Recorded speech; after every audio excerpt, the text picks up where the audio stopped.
Em nome do Pai, do Filho e do Espírito Santo. Amém.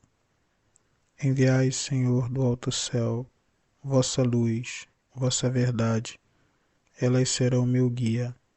Me levarão até o vosso Monte Santo, até a vossa morada. Naquele tempo, Jesus tomou consigo Pedro, Tiago e João e os levou sozinhos a um lugar à parte, para uma alta montanha, e transfigurou-se diante deles. Suas roupas ficaram brilhantes e tão brancas como nenhuma lavadeira sobre a terra poderia alvejar. Apareceram-lhe Elias e Moisés, e estavam conversando com Jesus. Então Pedro tomou a palavra e disse a Jesus: Mestre, é bom ficarmos aqui. Vamos fazer 3 tendas, uma para ti, outra para Moisés e outra para Elias. Pedro não sabia o que dizer, mas estavam todos com muito medo. Então desceu uma nuvem e os encobriu com sua sombra. E da nuvem saiu uma voz: Este é o meu filho amado, escutai o que lhe diz. E de repente, olhando em volta, não viram mais ninguém, a não ser somente Jesus com eles. Ao descerem da montanha, Jesus ordenou que não contassem a ninguém o que tinham visto, até que o Filho do Homem tivesse ressuscitado dos mortos. Eles observaram esta ordem, mas comentavam entre si o que queria dizer ressuscitar dos mortos. O Evangelho de hoje traz uma pequena curiosidade que sempre tive. Se existe um domingo, que é o dia 6 de agosto, preparado para meditar sobre a transfiguração do Senhor, por que nós meditamos a transfiguração bem no meio da quaresma? Existe uma festa litúrgica para esse dia, uma festa própria para celebrar o dia da transfiguração. Mas o que o domingo da transfiguração está fazendo bem no meio da quaresma? Tem uma razão por isso. Acontece que quando nós pensamos naquilo que é o tempo da quaresma, o próprio desse tempo é mover a nossa vontade à conversão. E são 2 as coisas que movem a nossa vontade. Uma delas é o medo. O medo de perder algum bem que é muito bom, um bem precioso. E quando temos muito medo, saímos correndo. É normal isso acontecer. E diante disso, muitas vezes precisamos lembrar das consequências do pecado, das consequências de uma vida deixada para lá, uma vida esquecida das coisas santas. Por outro lado, há uma outra coisa que move muito a nossa vontade, que é a esperança. O medo e a esperança. E essas motivações, a mais forte delas não é o medo, é a esperança. A esperança de chegar num lugar bom, num lugar perfeito. Isso move muito o ser humano, porque o medo paralisa, mas a esperança movimenta.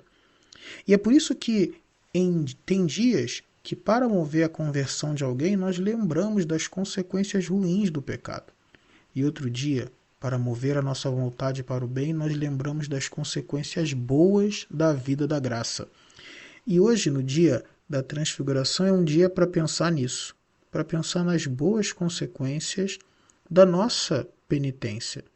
No dia de hoje, Jesus levou Pedro, Tiago e João para a montanha para mostrar o seu corpo glorioso, para mostrar o fim, para que eles pudessem ter força de suportar os meios. De fato, quem não conhece o fim se perde no meio. Jesus precisava mostrar o corpo glorioso, precisava mostrar a sua roupa mais branca do que qualquer outra coisa, de que nenhuma lavadeira era capaz de fazer, para que eles pudessem enfrentar depois a cruz, a perseguição e as dificuldades que passaram. Jesus mostra o fim, para que ninguém se perca no meio. Só que nós temos uma questão ainda. Porque nós estamos no tempo da Quaresma, Nosso Senhor não tem como nos levar no Tabor fisicamente, até tem, mas não é o nosso caso no momento. Nós não temos como ver a face do Cristo transfigurado. Como que esse chamado de Jesus pode tocar diretamente a nossa existência? Como nós podemos tocar na transfiguração do Senhor se nós não somos nem Pedro, nem Tiago e nem João? Pois o que acontece é que nesse evangelho nós temos, por um lado, um fato, que foi o acontecimento da transfiguração, e do outro lado, um símbolo.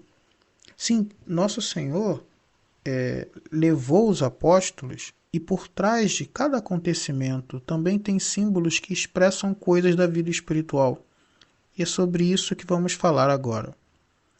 Primeira coisa é, se nós queremos experimentar um pouco do fim, ou seja, experimentar um pouco do crescimento espiritual que nós esperamos nessa Quaresma, da conversão espiritual que nós queremos nessa Quaresma, a primeira coisa a fazer é aceitar o convite de Jesus de subir a montanha.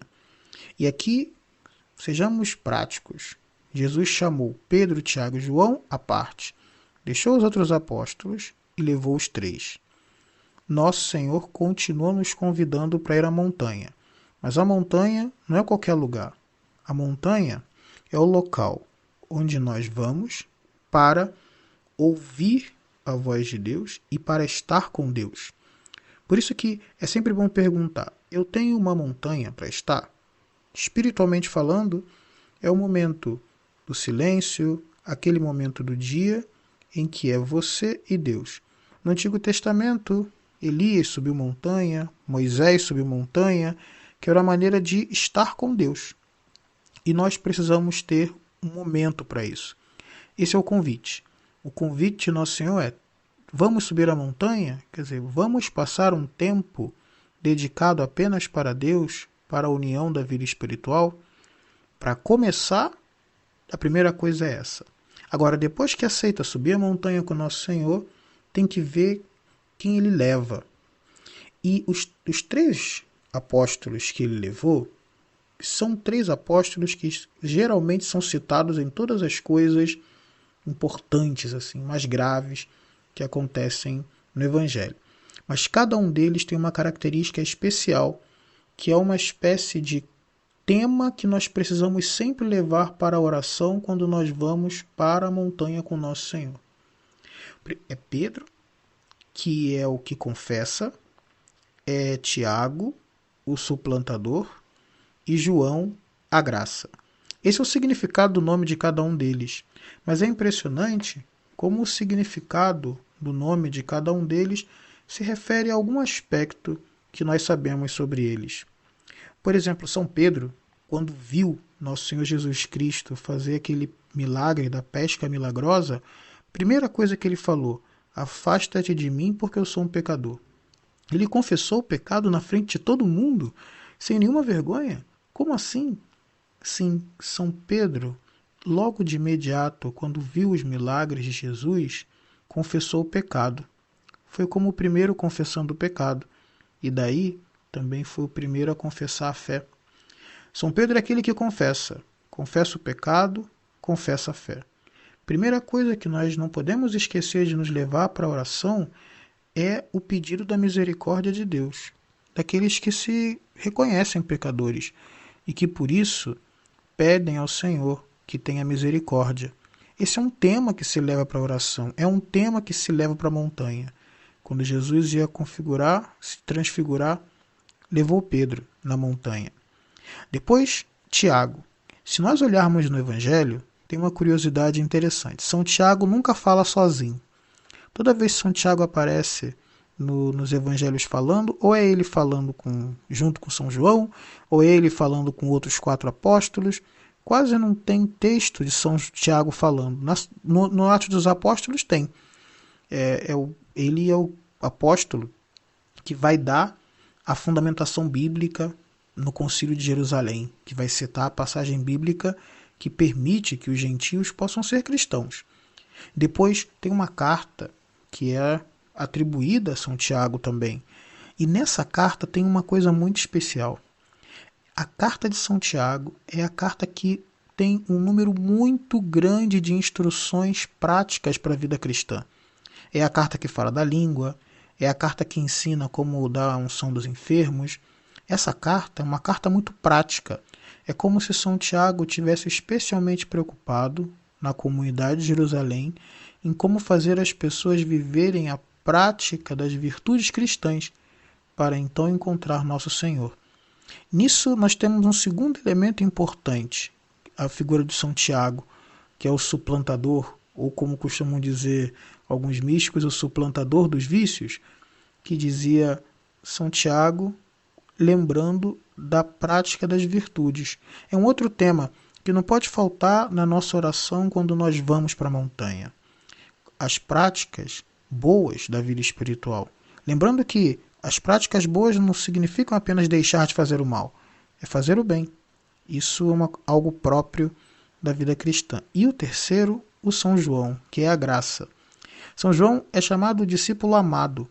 E é interessante isso, porque não diz que necessariamente ele foi o que mais amou, mas diz o que foi amado. E isso é bonito, porque o que mais amou implica um ato que nós fazemos, mas ser amado implica o dom que nós recebemos de Deus. A graça divina é um dom, e é por meio dela que nós conseguimos subir a montanha. 3 coisas são fundamentais: a confissão dos pecados, a busca pela prática das virtudes e, ao final, o abandono completo à graça divina. Pedro, Tiago e João sobe com Cristo a montanha. E quando chega lá, Jesus é transfigurado. Nós vamos parar basicamente só nessa parte. O Evangelho é muito rico, tem muitos sinais espirituais para nós, mas é suficiente parar na transfiguração do Senhor e ver como que ela atinge diretamente a nossa vida. A transfiguração do Senhor é a manifestação do seu corpo glorioso. Só que quando Jesus mostra o seu corpo glorioso, ele também está mostrando um corpo glorioso que nós sabemos que um dia vai ser o nosso. Então, é manifestação do corpo de Jesus, mas também é um pouco da manifestação do nosso corpo que um dia vai ser, daqueles que ressuscitarão. E há uma parte específica do corpo que é especial para resplandecer luz em Cristo, que é a sua face. Santo Antônio tinha uma homilia, uma pequena homilia falando sobre a transfiguração da face de Cristo e quanto que isso se relacionava com a transfiguração da nossa face. Santo Antônio dizia o seguinte, que na nossa face Deus dispôs o olho, os olhos, o nariz e a boca. E cada um desses tem um significado para a vida espiritual. Os olhos, eles são imagem da fé, porque várias vezes nós ouvimos no próprio texto bíblico falar sobre a luz da fé, sobre o olhar da fé. O olfato, ele é um sinal vinculado ao discernimento. E por fim, o paladar, que é a boca, vinculado ao gosto da contemplação. São 3 coisas que são também sinais da transfiguração, da mudança de figura que acontece em nós. A primeira é conseguir olhar as coisas da fé com um olhar diferente, de modo mais profundo. Isso acontece muitas vezes quando a nossa atenção para os temas religiosos melhora, quando a nossa atenção para a Sagrada Escritura melhora também. A segunda delas é o discernimento. É quando os temas da vida interior começam a ter um fator maior de discernimento.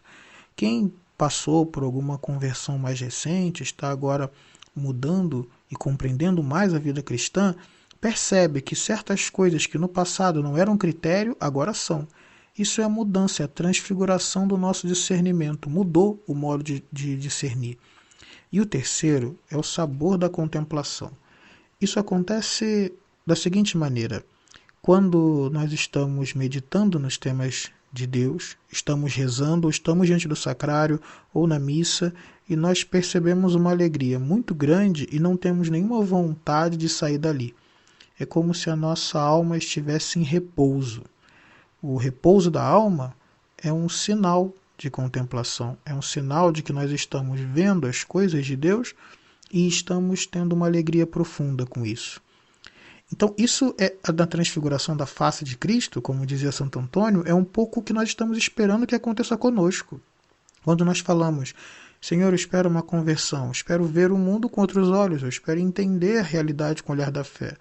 Senhor, espero uma conversão, espero ter um discernimento distinto, que as coisas santas comecem a ter um efeito maior na minha personalidade.